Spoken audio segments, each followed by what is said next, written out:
We've been talking trash for years, and it's only right that the bad boys of the wrestling podcast world link up with the GM of the original Bad Boys of Hockey and the Talkin' Trash podcast, the godfather of the evil empire, AJ Galante. Hey, yo, because I know a guy that knows a guy that knows a guy. Uh-oh. Oh, he's got it, doesn't he? Yes, there it is. Yo, Jesse, AJ, ring the bell. You are now listening to the Ringside Renaissance Wrestling Podcast.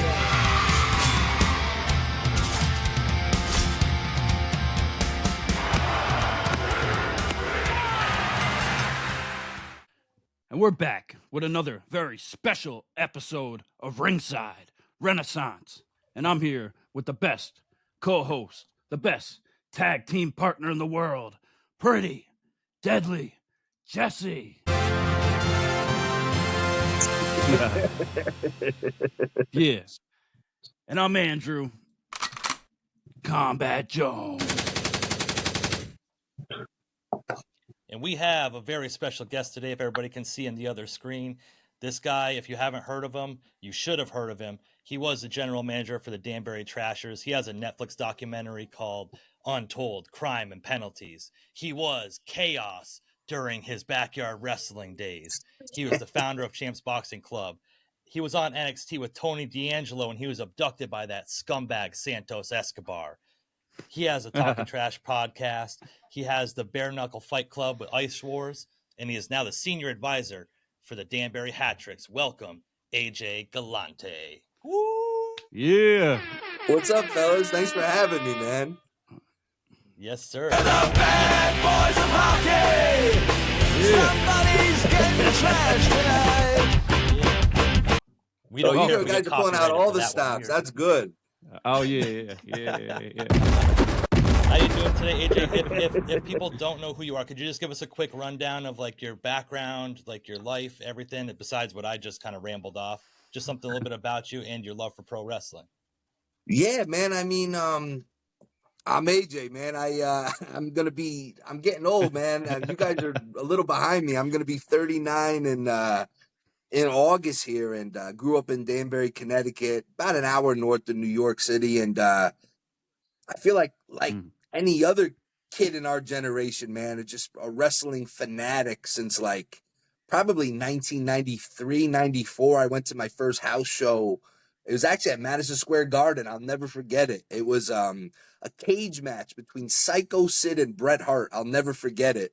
And that was about all she wrote for me. That was my first true love, man, was wrestling. And you know, as you said in the intro, I've been involved in a lot of things from hockey to, you know, boxing, which I still, you know, deal with today. But wrestling has always been, you know, number one to me back then and even now, man. My wife absolutely loves that, by the way. I mean, 3-4 times a week, just wrestling all the time.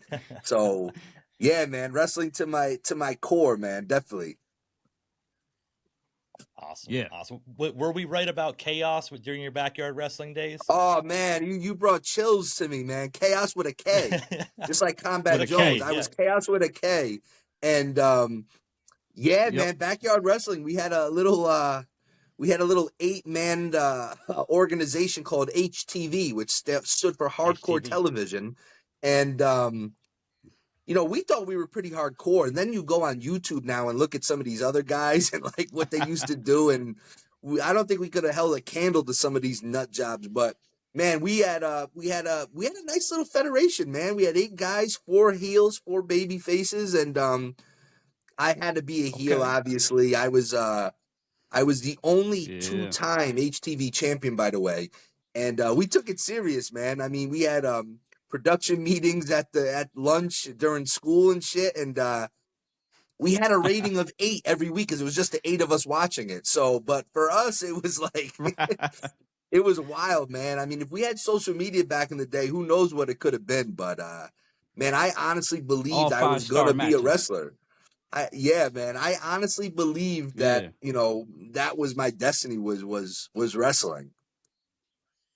We used to do the same shit. I don't know Yeah. if our setup was quite as elaborate, but we It was believed not. it was. It was Yeah. fair Well, enough. listen, Yeah, I just mean, a our few setup was mattresses, and well, our setup was essentially my buddy's front yard, and in woodshop class, a couple of the guys actually made our own entryway, which to us was, I mean, with the curtain and everything, I mean, you would have thought we were in Madison Square Garden every time we walked through there, and we had a Yeah. little custom belt. I don't even know where my buddy ordered it from. I mean, it was like this cheap plastic thing, but man, back in those days, getting something like that was, I mean, now kids can design something online and have it within 2 days. I remember we ordered it and it took like a month or two to get to us. And that could have been the WWF Winged Eagle belt to us. I mean, that was like I'm pretty sure I have it still somewhere. I've been dying to find it, but that's special shit. memories, man. That's sick. Yeah, it's crazy you said that, and your name was Khaos with a K. And like you said, my name, Kombat Jones, with a K. And because back in the day, like in junior high, we had like a band, and our band name was Khaos with a K. Yeah. No way. So Look at that. it's crazy. Yeah, it's crazy. So when I heard that when you were talking about it on the podcast, I was like, crazy. Khaos with a K, man. That was yeah. We had a bunch of guys, man. It was a lot of fun, man. I truly genuinely miss those days. They were unreal. Hell yeah. Yeah. Like I said, we did some like that. Well, we've been friends. Kombat Jones and I have been friends literally since like probably diapers. Like our families live next to each other, so we've always known each other, always known wrestling. We used to beat up on a lot of stuffed animals. We didn't have a lot of people in our town that wanted to backyard wrestle with us, so we had each other and a couple teddy bears, But we went through a lot of cardboard boxes, that's for sure. Oh man, cardboard listen, cardboard boxes were gold to us because my father fortunately had he had a very large waste management company here and recycling. And we used to work, there in the summers, and we used to steal the boxes. And that was gold. We had unlimited boxes. It was there was nothing like it, man. It was like putting someone through the box, that sound it made. I mean, that was like that's a table. Yeah. It was a table, man. We had hell yeah. We had the cookie sheets instead of chairs, man. The cookie sheets were, I mean, we went through so many cookie sheets. My buddy's mom, God, I feel so bad. And she never caught on because she worked in the afternoon. So after school, we'd record over there when she was gone, and we'd just be stealing her cookie sheets, and she'd wonder what the hell was going on. It was good times, man. That's awesome. Yeah, it was. Going back, good times, reminiscing. Yes, sir. And then going back, reminiscing to like the Trasher days and stuff when y'all were at the height of the glory of the Danbury Trashers. You had none other than John Cena show up for a special night, I believe, right? And I just like it kind of grazed over a little bit in the documentary, but I wanted to ask you like what that experience was really like and how John Cena was back then, and if you saw it, because he was obviously a Trasher. He had the jersey on, so you might have saw that heel turn coming real early. Oh yeah, man. We planned it back then. I mean, the minute he came to Danbury, it was already the seed was planted in his head. It had to be. I mean, it was actually funny because I didn't know about it until the week of the game. Our communications guy, who was also our play-by-play guy, he did a little bit of marketing with us. I remember he called me when I was in college. I was during the week, and he goes, "Hey, you'll never believe it. WWE is doing a house show this weekend. I honestly forget where, but they're trying to hype it up. So we got John Cena to come drop the puck against Adirondack, which was our biggest rival at the time. And so believe it or not, I remember, he had a rental car. He came right to the arena. Dude, he was on time. He was the nicest. He signed like, I don't even know how many autographs he signed. He took pictures with everyone. He was such a humble, good dude, man. And, we had a jersey made for him. He wore, he dropped the puck, and he was supposed to leave after that, but he's like, nah, I want to watch a little bit. So he came up to the box with us, and I think we stayed for like 2 periods, man. And we actually, we spoke to some of the players. We're like, John Cena's here. This is WWE night. We need to put on a show here. And it just so happened that game was, for those who don't know, like in our history, it was one of the most infamous games ever because one of our players like tweaked and we had a big brawl and one of our guys jumped out of the box and tried to allegedly punch the opposing coach. So it was like I got this picture. I got to send it to you. I got this picture when the mayhem is going on. John Cena's like looking over the looking over like the partition, like what the hell is going on, man? And he loved it. And I remember when he left, he took his jersey off, signed, and gave it to me. And God, I gotta find. I know it's somewhere, but he could have kept it. It was really cool of him, man. He was just he had this, he obviously had the spinner belt, which was, at the time was insane. The spinning belt was sick. Yeah. So he was just a really a really humble, good dude. And man, he took off from there. He was popular then, but he just went to another stratosphere. And then a few weeks ago, seeing him with Cody Rhodes just brought the biggest grin to my face, man. I like to take like 0.5% of credit that the bad guy stuff got into him that night in Danbury back in 2005, but who knows? That was 20 years ago. Hell yeah. Take all the credit for that, man. Yeah. And I saw in your documentary, like you've always kind of like rooted for the heels, like that was your thing, and you wanted the Trashers to be the heels because you always loved the heels and stuff. And I wanted to know, like, okay, this whole thing with Tony D'Angelo, man, like we saw that was such an awesome like experience to happen. I just wanted to know kind of a little bit how that kind of came into fruition and the whole thing of like where that started and how it took off and where it went to.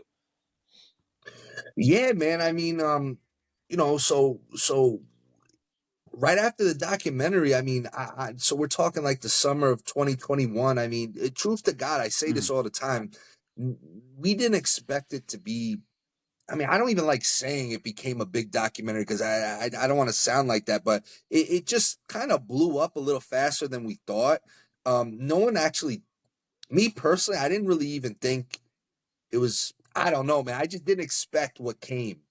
And, like I said, I mean, connecting with Drake, connecting with like athletes, it was all cool, man. It was a really humbling experience. But for me, the pinnacle was, what our man Kombat's wearing up there. I remember getting a call from WWE. Actually, let me backtrack slightly. So I connected with this company. One of the first interviews I did after the doc was with Sam Roberts, the Not Sam podcast. Okay. Really great guy. He's got an amazing setup at his crib there. Really good dude. And I remember he was showing me around and he had like 100 of these jackets, man. These like those chalk line jackets. And I'm like, damn, these are sick. I need to get one of these. And he's like, oh, the guy from Chalkline is a good friend. And we connected. And, Chalkline ended up doing some Trasher, stuff. And Chalkline, of course, does a lot with WWE. Long story short, he's like, hey, listen, this woman from WWE wants to talk to you. I'm like, done. Well, I don't know what it's about, but I'm done. Anything wrestling, put me right through, And, I forget the woman's name, but she kind of works with marketing there and stuff. And she's like, hey, we're doing a show in Hartford, a SmackDown. We'd love for you to come. I was like, done. And then they were like, we'd like to do like a Trasher SmackDown like collab shirt. Dude, my head just exploded. You know what I mean? Like I don't try to play it cool, man. I'm not one of these guys. I'm a fan, and I'm just like, whatever you want, done. You know what I mean? Right. And, for me, it was just like the fact that, that shirt is unreal. Like the fact that there's a WWE shirt with a Trasher logo on it, it blew my mind. And, we went to the event and, they took good care of us. We went backstage. We actually met Nick Khan back there. Really cool dude. Some of the wrestlers and it was crazy, man. Just seeing people online buying a Trash or SmackDown shirt. I was just like, this doesn't even feel like real life. You know what I mean? And about a week after that, they reached out to me and they were like, hey, have you ever heard of this guy, Tony D'Angelo? And I'm like, no. I was like, I know there's a hockey player named Tony D'Angelo. They're like, no. He's this new up and coming talent for NXT. He just made his TV debut last week. And I'm like, call us back. So I YouTubed it, and I saw his debut televised match. And it's funny because it was like a month or two after the doc came out. And by the way, guys, this isn't a character. This is the real deal, okay? So I see Tony D come out, and he's in his tracksuit, and the commentators are making, little wisecracks and stuff, and like, oh, I believe his family's in the waste management business. And it's funny because the doc was so recent, so many people were commenting, oh, he must have worked for the Trashers, blah, blah, blah, blah, blah, blah, blah. So I'm like, oh, man, this guy is awesome. I love this guy. I didn't even know him. Like this, I'm rooting for him now. So I talked to the woman again, and she's like, hey, would you ever consider doing something with us? And I'm like, doing what? And we're like, well, we're WrestleMania weekends in Dallas this year, and NXT does Stand and Deliver. It's like their version of WrestleMania, and we'd like to know if you want to walk Tony D'Angelo out to the ring. Dude, I was just like, done. I was just like, whatever you need. I mean, I'm in. So I just couldn't believe it. They flew us out. No, I take that back. I flew myself. That's how bad of a negotiator I was. I was like, done. Whatever you need, I'll be there. Just tell me when and where. I didn't even get flights. I didn't get paid. I'm like, I don't care. Just tell me when and where I gotta be. This is a dream. You know what I mean? It's not about money to me, man. Yeah. It's a dream. So I went down with my buddy. My wife had just, was pregnant with my son, so she couldn't come. So my buddy came with me. We went to Dallas, and it's crazy, man, because you don't get any instructions. Like, there's no like, hey, a week from now, this is it. So I'm like on the plane, and now it's all starting to hit me. I'm like, what the hell am I gonna do? Like, what am I doing? You know what I mean? And I get there, and so Stand and Delivers, obviously, like, it starts at noon on the Saturday of WrestleMania weekend. So we had to get there super early. Met Tony D and stuff. At the time it was just him. There was no family and stuff. And yeah, man, I walked him out. Dude, let me tell you something. Not to try to sound dramatic, I don't know how I made it to the ring. Like, my legs, when they joke about, oh, my legs were jelly, I was so like dude, when we walk, like, we're walking through Gorilla, right? And I'm a fan, dude. I'm like, I can't believe I'm walking into Gorilla right now, right? I'm just like, and the match before, it was Tony D versus Tommaso Ciampa at Stand. The match before was this crazy ladder match with Carmelo Hayes. I think Bron Breakker was in there. Friggin' Solo Sikoa. And these guys come through the Gorilla right after their match, and they're like, they're sweating. Someone was bleeding. It was amazing. I was just like, yo, where am I right now? You know what I mean? Shawn Michaels comes up to me, hey, man, I love the doc. I'm just like, dude, I'm freaking out, man. I'm just like, this is, the nerves were starting to get to me. I'm like, I can't. Then I feel like from behind, someone grabbed me like this, and use my language, just like a catcher's mitt on my shoulder. And I look, and it's Triple H. And, he was at my birthday party in 1997. And I look at him. I remember me. And he goes, I didn't recognize you. And all I said to him was, yeah, man, 20 years ago. And we just started laughing. And that was it. We walked out. I walked out with Tony D. And again, I watch that intro every now and then. And dude, I'm just like, I look like I'm having the time of my life. But dude, I'm just like, please just don't fall. Like, just get to the ring. Like, I was floating, bro. We do the match. Tony wins. It was like a good, it was a big push for him. You could see that they saw a lot in him. Yep. And I thought that was it. Then we go to WrestleMania. Me and my buddy, we're enjoying Mania Saturday night. And one of the writers was like, hey, do you want to fly to Orlando in 2 days? And I'm like, I didn't plan on it, but I'm like, okay. don't ask questions. I don't ask questions, bro. That's how I was raised. I don't ask questions. I'm like, all right, yeah, I'll go to Orlando. there. I called my wife. I'm like, hey, I'm going to Orlando.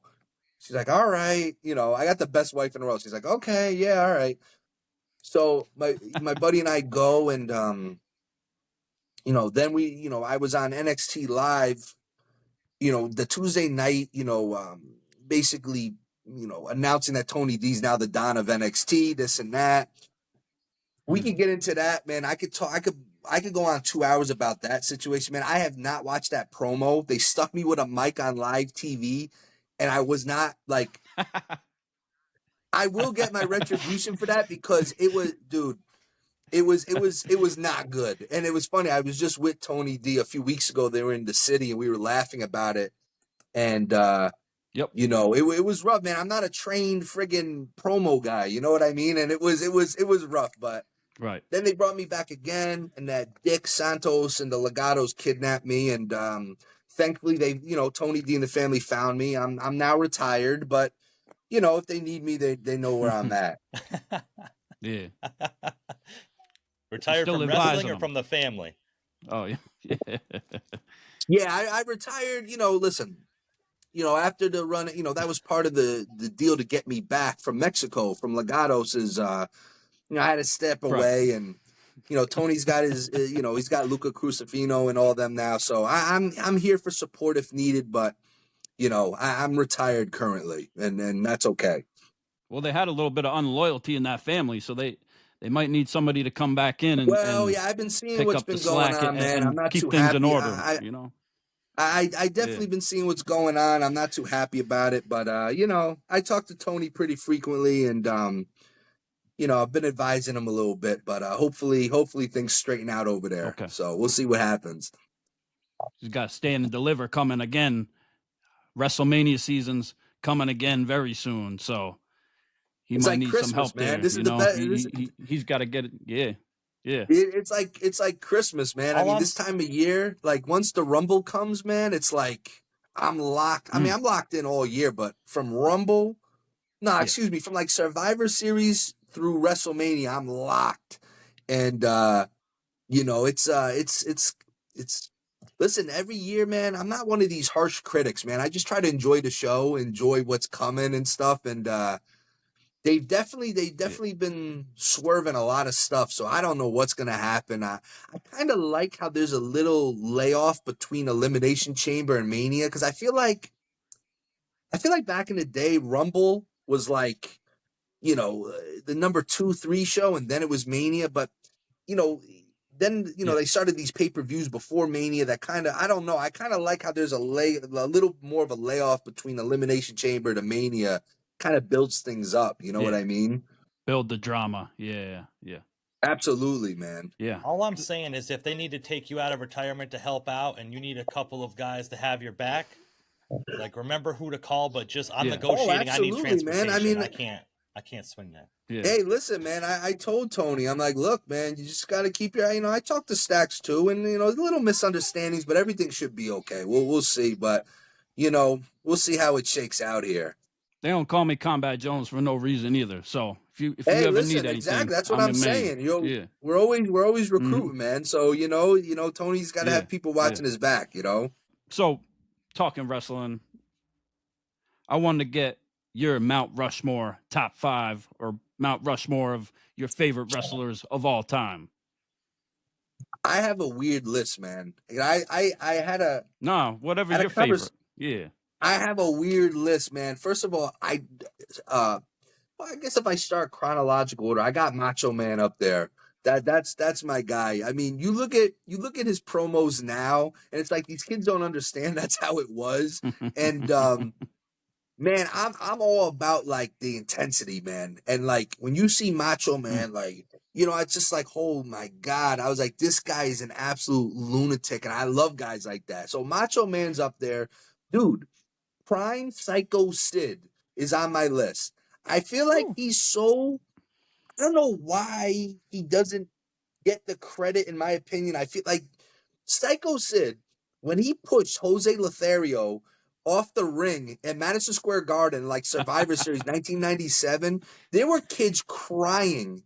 I mean, when you can evoke that emotion from the audience, you're up there for me. Psycho Sid I'll never forget that program he had with Shawn Michaels, from Survivor Series to Royal Rumble. Psycho Sid is up there for me. He was an absolute nut job. You know what I mean? He's up there. Yeah. Oh, man. All right. I'm going to throw you with this one. Okay. And again, this is just my like opinion. It's just my opinion. I'm not saying he's good. I'm not saying I'm a different type of cat. Like, to get my attention, you have to be really different. And that could be good or bad. Okay. And it's just because of the error I was in. Dude, I'm putting Ahmed Johnson up there. Okay? Ahmed Johnson. Listen. Okay. Listen to me. Yeah. It's all about legacy. And legacy is not always good or bad. It could be a little bit of everything. If people are still talking about you 30 years later, you have something, right? I mean, I don't care how many wrist locks and, headlocks you can do. Ahmed Johnson, when he burst onto the scene, was an absolute freak, okay? And when you look back now, he could not talk. He could not talk at all on the mic. Like, I look at some of these old bloopers of him talking, and they got to, subtitle it. Dude, that's the funniest thing I ever saw. Like, looking back, I'm like, Ahmed Johnson's my guy just because of that. I was just like, yo, that guy was nuts with the Pearl River plunge. Okay, I remember that he had the Chicago street fight with the Legion of Doom at the SummerSlam in Chicago, I think with the Nation of Domination. Dude, I'm putting Ahmed on there just because he's different in a lot of different ways, good and bad. Okay, Ahmed's up there, and he had the red tights, with the little bells on them or whatever. You remember, like, what do you? It doesn't. When I tell people you got to remember, it doesn't mean you necessarily have to remember something good. I mean, he was looking back, he was atrocious, but he's so bad, he's good. I can't explain it. Like, I think of Ahmed Johnson, I lose my mind laughing, bro. Who else is on there? I mean, listen, man, I can do the cliche stuff. I mean, obviously, growing up, I don't know how many Stone Cold posters I had, Undertaker, but that's too obvious. Like, those guys are they're beyond Rushmore, man. Those guys are like those Egyptian tombs in gold. Like, they're on a whole nother stratosphere, man. I'm talking like different type of cats, man. I love Psycho Sid, Ahmed, Macho Man. God. He's not a wrestler. I'm throwing Jim Cornette up there.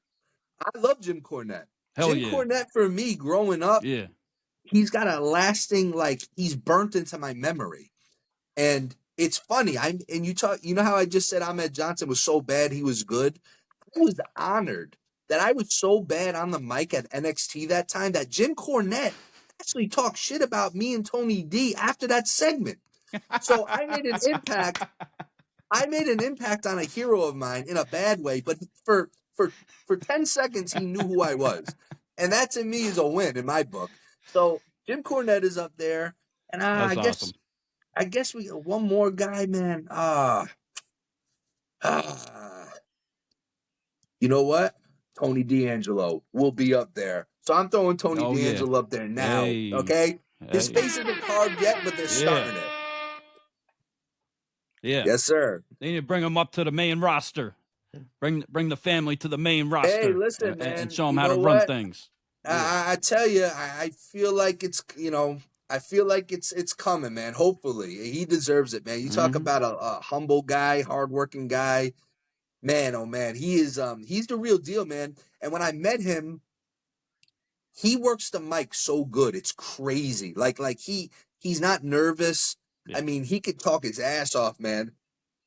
I mean, he's unreal. He's going. I'm telling you, he's going places, and I feel like he's overlooked a lot, but he's gonna get there, man. I'm telling you. Yeah, he's got it. You can tell they're definitely behind him, and they give him that push, and they got the confidence in him to put him out there. He's added. All these when I first met him, he was a rookie, and you could tell he's still, look. He could work the stick, man. I mean, he could talk. I mean, that's the first chip to fall. Not a lot of guys and girls can do that. So his in-ring stuff has definitely improved. He's added a lot of new moves. I mean, he's brolic. I mean, I don't know, man. Italians, we like to eat a lot, so we're not necessarily the most ripped guys in the world, but he's yoked up, man. Like him and Bron Breakker are he's very stacked. close. Yeah. Like he's a tank, man. And I feel like I think it's his attire. You know, you don't see it. You know, I know he fights in a wife beater and stuff, but dude, he's yoked. I mean, he's a big boy, man. He's a big boy. I saw him a few weeks ago, and I'm like, man, he's a big boy, man. He's really good friends with Bron Breakker, so I feel like it's rubbing off on him. Hopefully, so we'll see. Oh, he's got that dog in him too. Damn, man, that's my guy, Bron Breakker. You talk about a guy that is my guy too. That is I'm trying to get my son to start barking every time he sees him. He hasn't picked it up yet, but Bron Breakker. And my boy, the Creed brothers. I don't sleep on the Creed brothers. Okay. Julius Creed and Brutus, those are my guys, man. I talk to Brutus on the regular. Those guys, and those guys are. They gotta let them cook a little bit more. I think they're being a little careful with them up in the main roster, but those two, they can go, man. I love those two. Yeah, well, they're about to get some help now from Mystery Lucha. Oh, yeah, the Luchador. Partner. Yeah, so who knows what the Luchador, you know. Lucha Gable, Lucha Gable. Or I don't know. Who is it? Who knows? Apparently. I mean, it could be Gable, could not. Awesome. You never know. Could be Goldust. Who knows? Could be. I thought you were going to put him on your Mount Rushmore when you started saying things. You know what? As soon as I started talking, I'm like, man, Goldust. What a freak, man. I remember back the mid-90s, he was doing shit that I was like, yo, what? I remember, real quick, I don't mean to ramble, but a funny story about Goldust. I remember my dad. My dad's the greatest dad, man. He'll watch, you know, he was into stuff that he would get into stuff I was into because he's just that good of a dad. And I remember watching wrestling once with him. And we were watching Monday Night Raw. And he didn't see Goldust before. Remember Goldust and Savio Vega had a match or something, and Goldust did something real crazy. I don't want to use, I mean, we're in 2025. I don't want to use certain words, but he was doing something real crazy to Savio Vega. And I remember I remember being confused as a kid, but I knew what was going on. I knew it was weird, but I didn't. And I looked, and my dad was just looking at me with like this disgust. I'll never forget it. He goes, what the hell are you watching? I'm like, I don't know. It's wrestling. It's like, that's just like with Al Snow. That's just like with Al Snow. I didn't know at the time what head was. You know, I knew what. Right. My mom's watching with me one day, and he's like, what does everybody want? My mom was like, turn this off. Turn this off. Good times, man. I was thinking of Goldust. I was thinking of Goldust when you said Ahmed Johnson. Remember Ahmed Johnson got beat up and he was like knocked out backstage and Goldust started making out with him or something. Listen, man, crazy. I said, "Oh man!" As soon as can you imagine nowadays with Goldust if that was a thing, they could never. Yeah, it was Sunny Kiss. Yeah, it was. Yeah. This day and age, Goldust would probably have the heavyweight title. I hate to say it. I mean, he'd have the heavyweight title, man. I mean, but man, oh man, it was, Listen, you know what I've learned in life? You know, every generation thinks their generation is the best. I mean, it's just how it is. You know, you see the comparisons. I try to enjoy, I mean, I think wrestling right now is still great. I love it. It's different. You know, I got buddies of mine who don't watch anymore. They're like, oh, it's not been the same since the 90s. I'm like, yeah, but you know what? Neither is our clothes. Nah. You know what I mean? Like, we're not wearing the same thing we wore in 1997. You know what I mean? Things change. They evolve. Right. You know what I mean? And just enjoy it, man. You're not making any money with it. What do you care? Like, just enjoy the friggin' product. And I think it's as good as it's been in a long time, man. It's really got my attention. And, you know, like I said, my son, he doesn't know what the hell's going on, but he watches with me. I'm praying that he's into it, man, because the day I could take him to his first live event would be a special moment for me, man. So I'm praying that he gets into it. He knows who Tony D is. And as a matter of fact, Tony signed this for my son. It's hard to see, but he wrote to my son, to Dom, the future Don, Tony D. So that's my guy, man. So hopefully, snap. Yeah, man. So My son, Shout my out Tony my D. son, Yeah. my son definitely knows who Tony D is. So Tony's got all of our support here, man. All of That's your what's up. respect, if you will, huh? Yeah. Oh man, that's so awesome. That's so cool, bro. Like I like I said, I saw like it's all of our dreams, right? To walk down that ramp and to be involved with it, and like, man, oh man, and like we saw the documentary when you had like The Rock and Triple H and China all show up to your birthday party, and when I saw the documentary, I was like, oh man, that'd be my dream, you know. But to actually be camera on, lights, camera, action, go out there and do your thing, like I couldn't even imagine, bro. You said your Well, legs were jello, that's mine would probably be mush. that's what I tell people, man. Because there's always people in your life, man. I got a couple people I won't name in my life. Everything is, well, did you get paid for it? Did you get money for it? I'm like, listen, what I learned in life is if you get an offer to take a ride on a rocket ship, you don't worry about what seat you're in, right? So like all I know is WWE for a short time was hot on my tail to do stuff.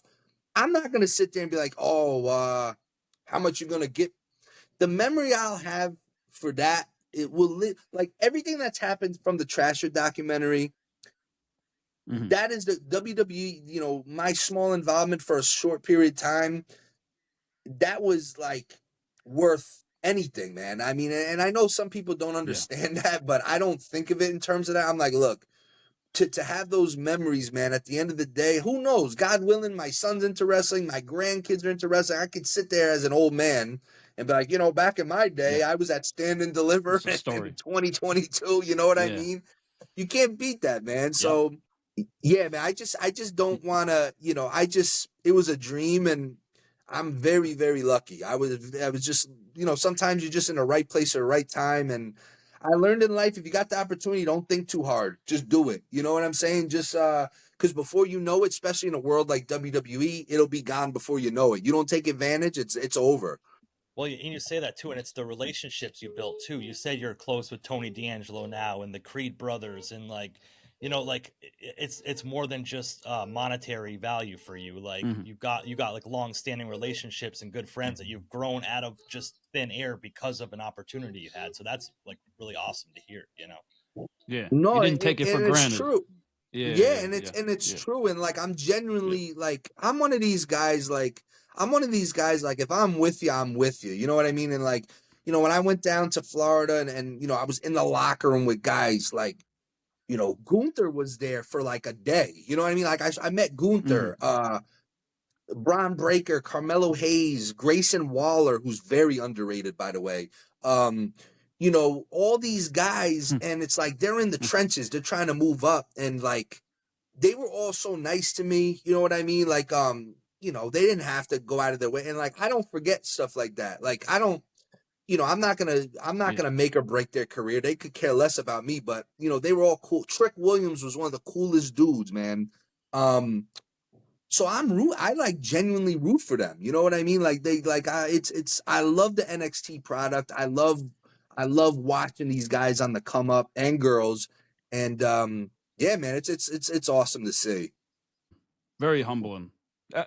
Just like watching like the documentary, like you said, when I turned on SmackDown that time and it was in Hartford and I seen you up on the Jumbotron, they showed you on the screen and they showed the Trasher shirt. I was like, oh, I need that, because I had seen the documentary and I lived right next to Danbury for a while and I'd lived in Connecticut for a while. So when I had seen the documentary, I kind of heard rumblings of the Trashers in the past, and I saw that and I just felt so much pride for everything, and it was such a cool story. And then to come down and take a picture down at the gym, outside with the mural. Oh the yeah, I painting, remember that. I remember that. Yes, yeah. Like, so it it's was just listen. dope. I mean, So, yeah.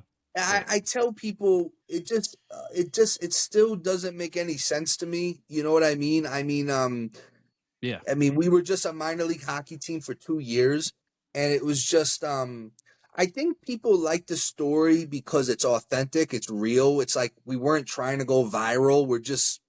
We weren't trying like we were doing things like we didn't like this was before cell phones and social media. Like we weren't trying to be outrageous just to get noticed. Like we were just doing it.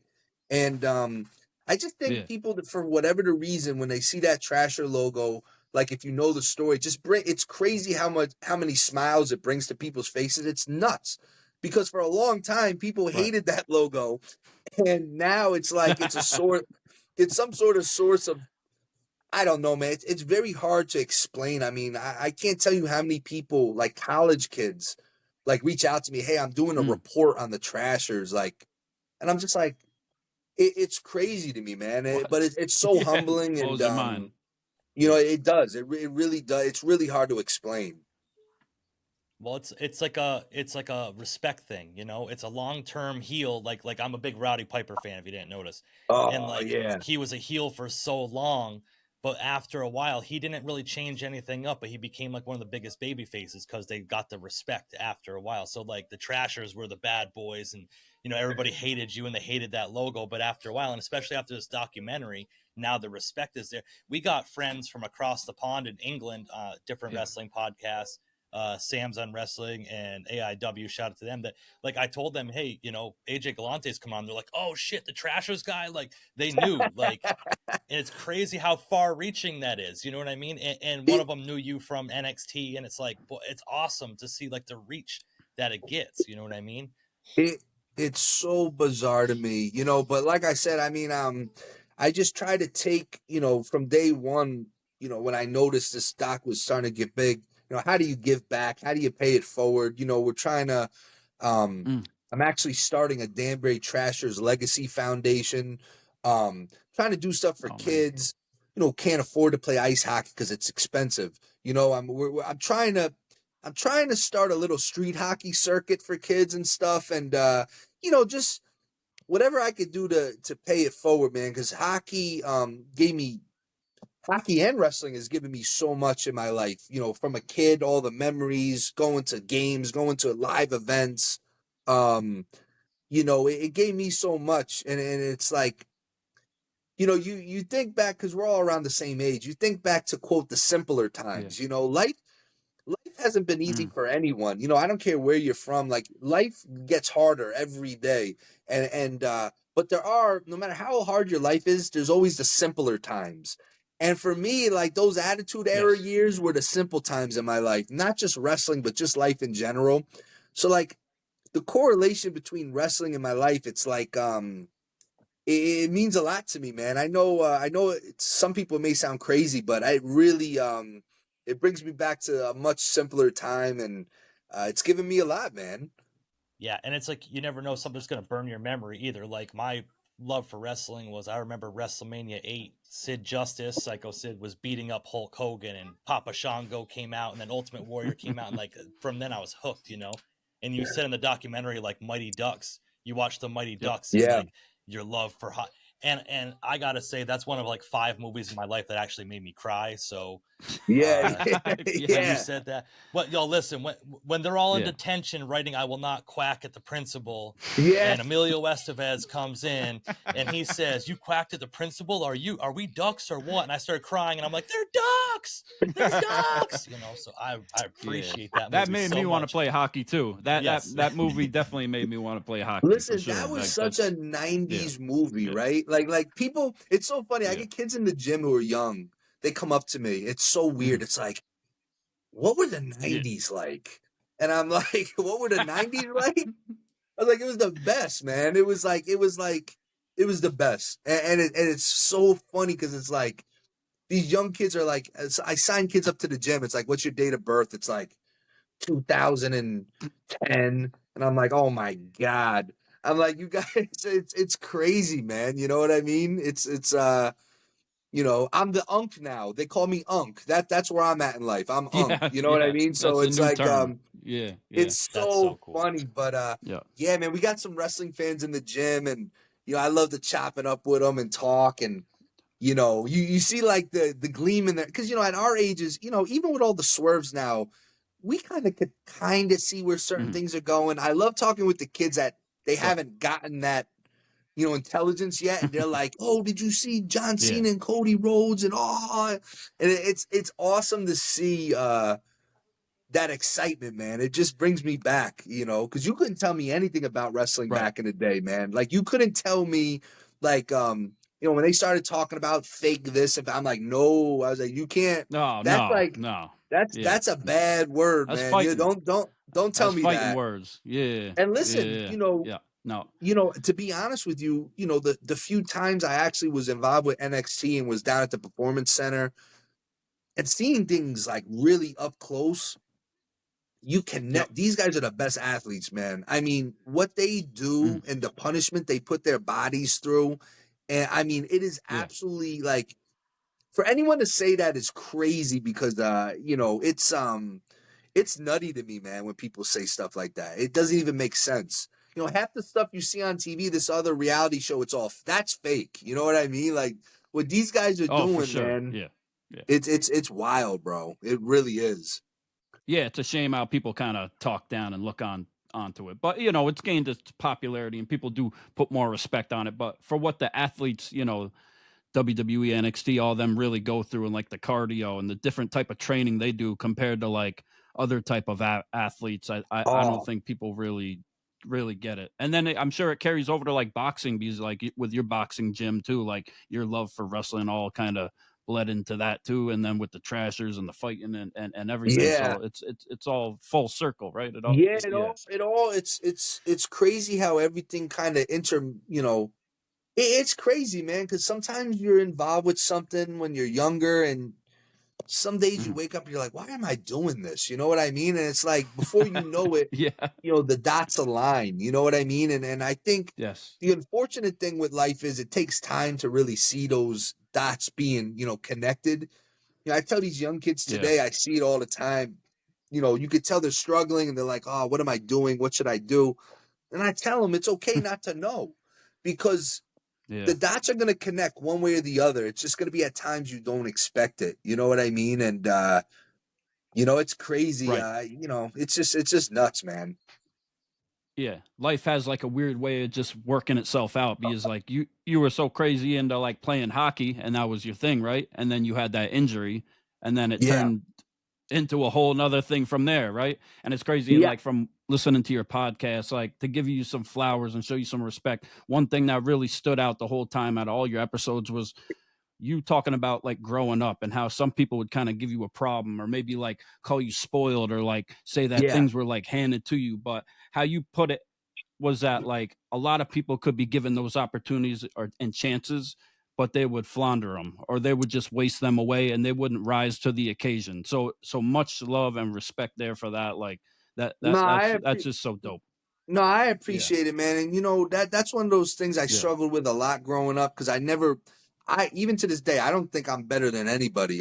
We're all the same, man. And I was very fortunate growing up. I had a dad and mom who would just go above and beyond. You know what I mean? And this jealousy, people get jealous, but I understand. As I get older, I can understand why people felt certain ways. But just like you said, man, I always tell people, don't judge a man based on what he's given. Judge him what he does with what he's given. You know what I mean? And that's one thing about me is I may not, take it to the house, make a touchdown every time the ball's handed, but I never fumble. And that's what I tell kids. You know what? Listen, you may get the ball, you may lose yards, you may gain nothing, you may gain 2 yards, but never fumble. And that's one thing is, usually the people who are the harshest critics, I say, look, all things being equal, I could tell you'd fumble the ball. You know what I mean? And you either have it or you don't. You know what I mean? And you just got to stay. My dad would never not let me be humble. I mean, being humble is really the number one thing for me. And that's it, man. I mean, I could tell kind of early on who I'm dealing with most of the time. And, you just got to be humble. That's it. Because you know what? The backs you step on today could be connected to the asses you got to kiss tomorrow, man. So you got to be very careful how you treat people. Facts, for sure. I'm going to use that line. I'm going to use that line for so long. Sorry to step away please for a minute, man. Man. So like WrestleMania season's coming up and stuff like that. Obviously you're going to be tuning in and whatnot. What's the biggest thing like you're looking forward to for WrestleMania this year? Like, is it a match? Is it a moment? Is it a specific superstar? Like, are you going to have a party? Are we invited? Like, what's going on with all of it? Oh yeah, man. Listen. the hockey team I'm involved in, our season's coming to an end. We're going to be in the playoffs. Listen, I'm gonna miss regardless, but I'm praying we get one of the first 2 seeds because we get a bye the first week of playoffs, which coincidentally is the first weekend of which is way. I said, guys, don't make me choose between coming to the game and WrestleMania because I'm telling you now it's WrestleMania. So I'm praying, pray for us that we lock in the number 1 or 2 seed because it'll take that decision away. But I'll be honest with you, man. Yeah.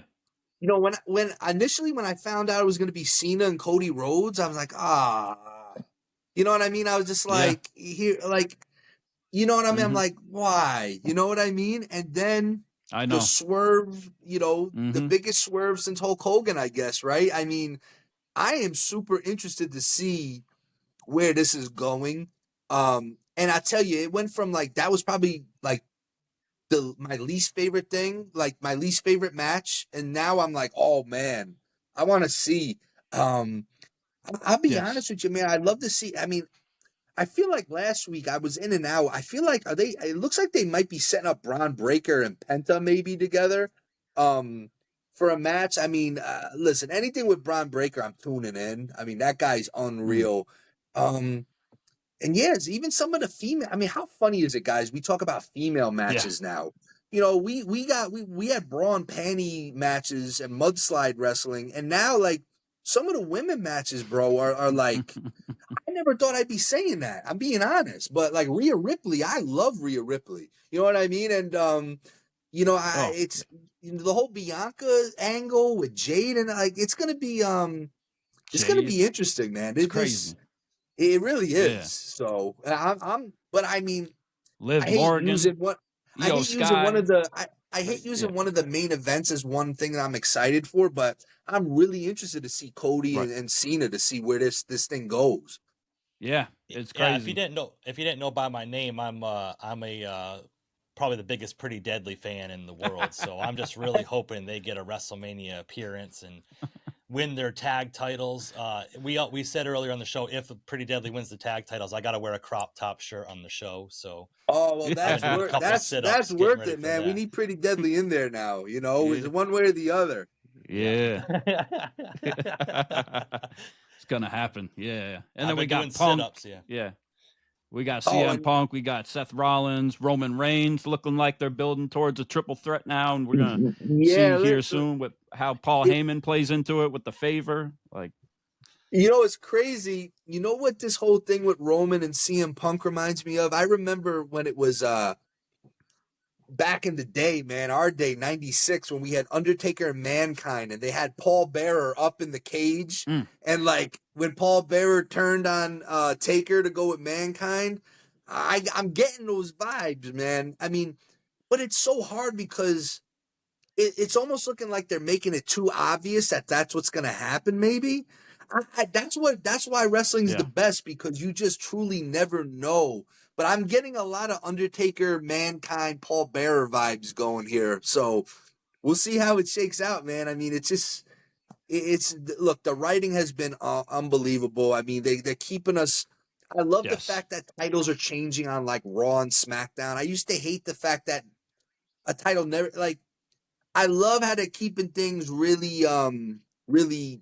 You just never know, man. It's keeping you on your heels. You never know. The swerves. Yeah. Triple H and everybody behind the scenes. They've really stepped their game up the last few years now and taken it to a new level. You don't know what's next. It seems too obvious, and it probably really is now. It's crazy, like you said. You just never know, man. It's real. It's a lot of fun, man. It's cool seeing people from our generation getting like truly excited again about it. You know what I mean? And even friends of mine that are kind of casual fans, like they're like, man, this is like getting my attention again and stuff. You know what I mean? So it's cool to see. Oh, for sure.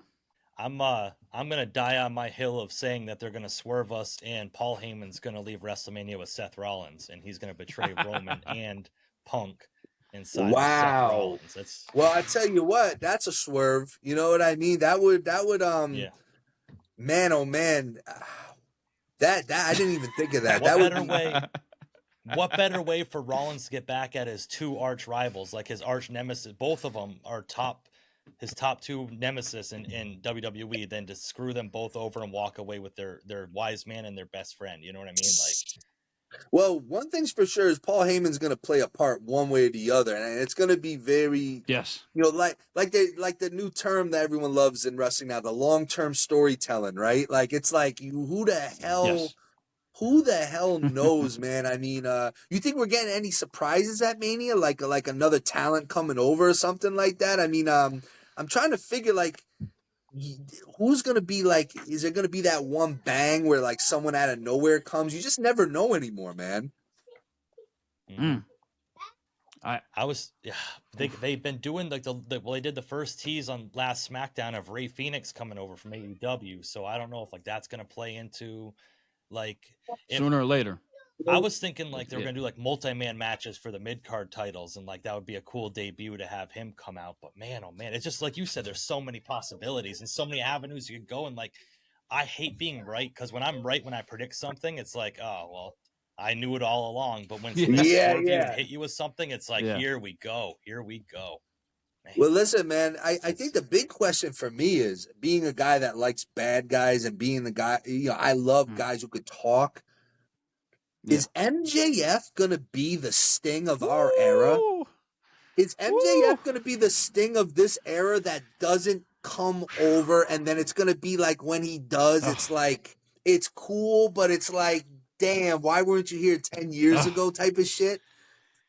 I hope not. I hope he shows up very soon, just like Ricky Starks did. I hope he gets out of that contract. You know, I got love for AEW, but WWE just on another level now, of course. You know, and listen, here's the deal, right? For bringing the competition up, but here's the thing. You know, I used to hate growing up hearing the term, you know, if you don't learn from history, it's bound to repeat itself, right? I used to hate that quote, but it's true. If I'm Tony Khan, am I really not going to learn from WCW? Am I not going to say, yeah, we can compete to an extent, but really, let's be real. You see what WWE is doing with TNA. Are you really like, and I'm not saying he has one or not, I don't know the man, but when you think about egos, right? Do you really think if Ted Turner, Eric Bischoff, WCW couldn't do it, you think you can? I don't think. I think if I'm AEW, if it's me, I say, look, let's figure this thing out, man. Okay? Let's do a quasi ECW invasion type shit, but to another level. You know what I'm saying? Like, you want to talk about WrestleMania? Let's have a Super Bowl of Super Bowls. Okay? Let's have our own shit. Let's intertwine as we go. This long-term storytelling.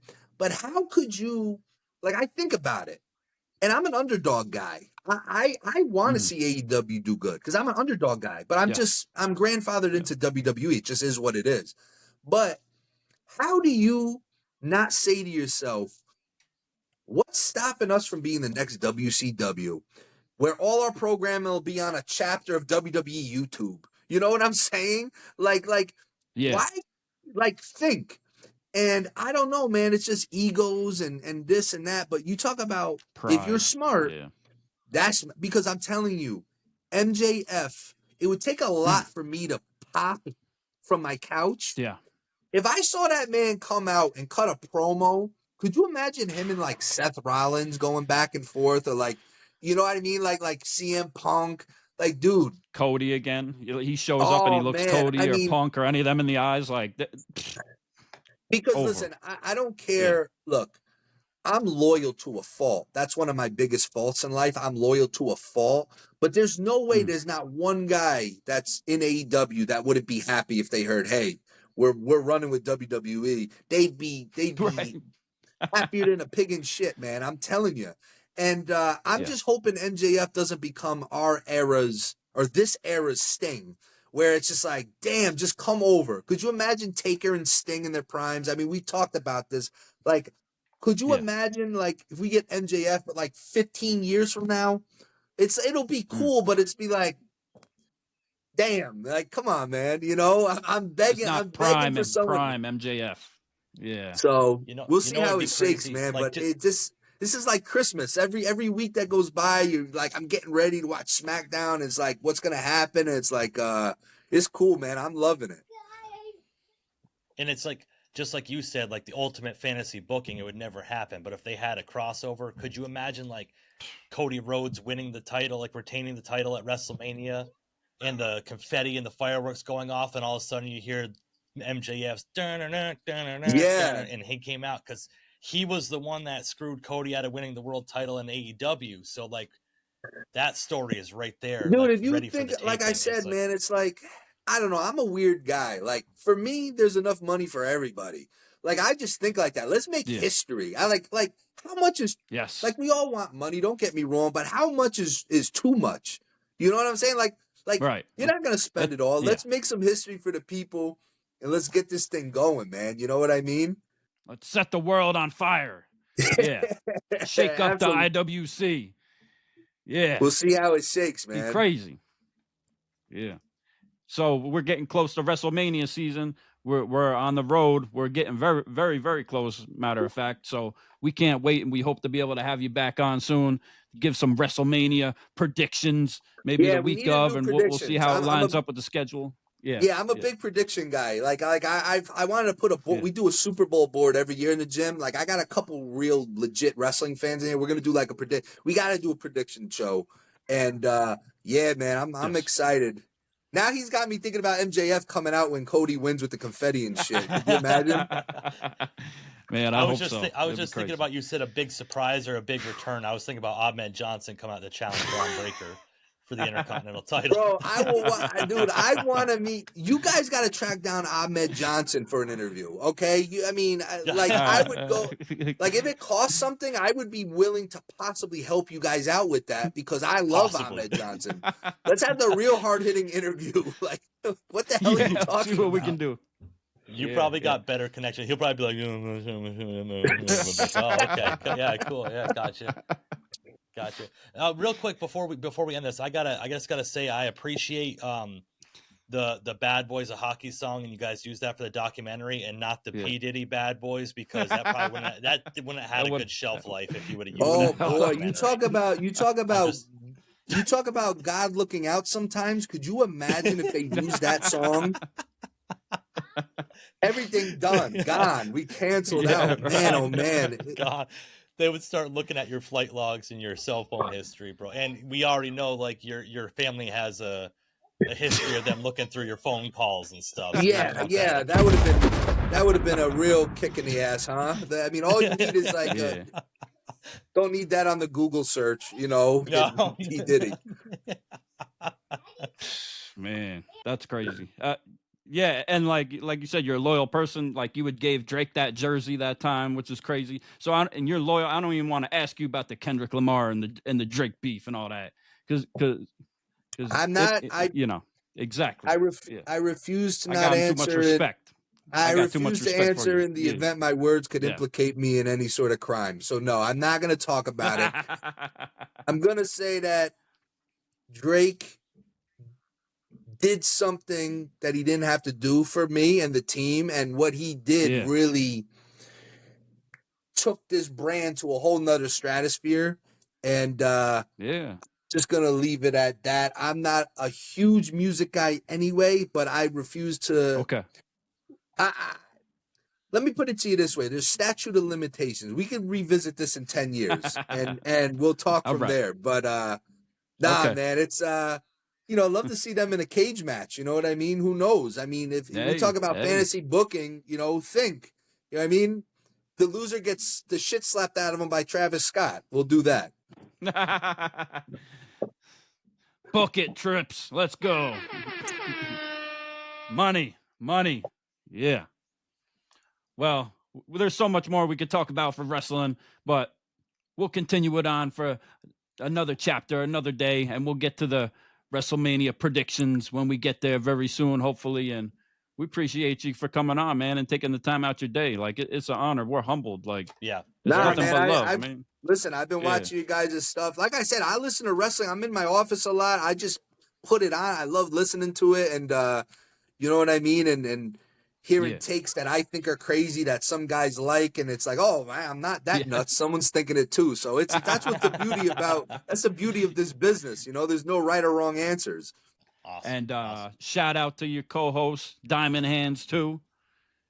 Hey, listen, get him in the ring, man. He's a character. Like that's a guy that's got to get in there. We'll see what happens. Yeah, I wouldn't get in the ring with any of y'all, man. I'd probably. It is what it is, but you know, I'm like Jim Cornette. I'd bring a tennis racket and run for my life. That's pretty much Listen, it. that's all I care about. I don't want to wrestle anymore. My dream is to just manage and just go through a table. I begged to go through a table, but it didn't happen yet. But I'm putting it in the universe. One day in my office, there'll be a picture of me going through a table, and I can't wait. Quick shout out, give everything you got going on a plug, let everybody know where to find you and all that. Yeah. Oh man, listen, you know, Instagram at DB Trashers, you know, it's funny because I mean, there's only so much Trasher content I could put out with pictures and videos because there's not much. So I just do a lot of fight reviews, funny blooper reviews and shit. People like at official underscore AJ Galante, you know, personal Instagram. But nah, man, it's make sure you're following you guys, Ringside Renaissance, man. I love you guys and keep grinding, man. That's what it's all about, the hunt. Keep climbing. Yeah. Thanks, brother. We on that. We doing it. Yeah. I got to get me a Trasher shirt. That's the next step for me, man. Yeah, I got man, the we gotta Bench get Clears jersey in the mail. Oh yeah. We'll make it happen, man. It's in the mail. I'll have it for the prediction episode. Perfect. Then I can save this one so I don't have to keep washing it every time and it stays in good condition. I'm really upset I don't have a trash eBay for someday. I'm gonna have to go on eBay right when we get off, man, because I don't have one. It pisses me off. You could probably find something on Etsy, but I don't know the quality of it. I'm just putting it out there. I've seen stuff, but you know. Yeah, I've been trying to get an Ulafala off Etsy for about 3 months, and it just isn't working out. So it's killing my gimmick. Oh man, we appreciate it. Thanks for coming on, man. We look forward to do this soon, guys. We got to do this soon for sure. We got to do a prediction one, and it'll be a lot of fun. I was going to say I'd love talking hockey with you sometime if any of our teams were worth a shit, but, you know, it just is what it is. It's been a weird year, man. Yeah, we got triple threat going. Yeah. Rangers, Bruins, where do you guys Devils. Live currently? Where do you guys live currently? I'm in right outside of Albany, New York. Okay. And I'm up in northern New York in the Adirondacks. Yeah. About an hour and a half south of Montreal and Plattsburgh. Yeah, at the moment. Okay. Yeah. Well, listen, you guys got to come down to well, the season's winding down, but we got to play. If you guys want to come to a game, man, down here, let me know, man. It'll be fun. Oh, for sure. I'm down in Connecticut all the time. I got family down there and everything. My family's from Westchester, so nice. Anytime, guys. Hey, can we drop the puck at a hat tricks game? Hey, let's make it happen, man. Why not? Got to do it, bro. Cool. Suit up just to fight. Let's do it. Everybody be like, who the hell are these guys? And we'd be out there dropping the opening puck. Yeah, that's all right, man. Hey, we all got to start somewhere. We'll do an Ice Wars match just to get our name out there. Bro. Yeah, exactly. Definitely. Well, I appreciate you, fellas. Really looking forward to the next time, man, for sure. Yeah. Appreciate you. Appreciate it. Yeah. So, that's Pretty Deadly Jesse. I'm Andrew, Kombat Jones, and that's the infamous AJ Galante from the Danbury Trashers. And yeah, we appreciate everybody for tuning in. Make sure you like, share, and subscribe. Go hit up, subscribe to the Talkin Trash podcast on YouTube. Go hit up all the social medias. Go on Netflix. Watch the documentary Untold, Crime and Penalties. And stay tuned for the WrestleMania predictions episode coming soon for another collab. And everybody have a good day. Enjoy wrestling. We're the Ringside Renaissance Wrestling Podcast. Peace.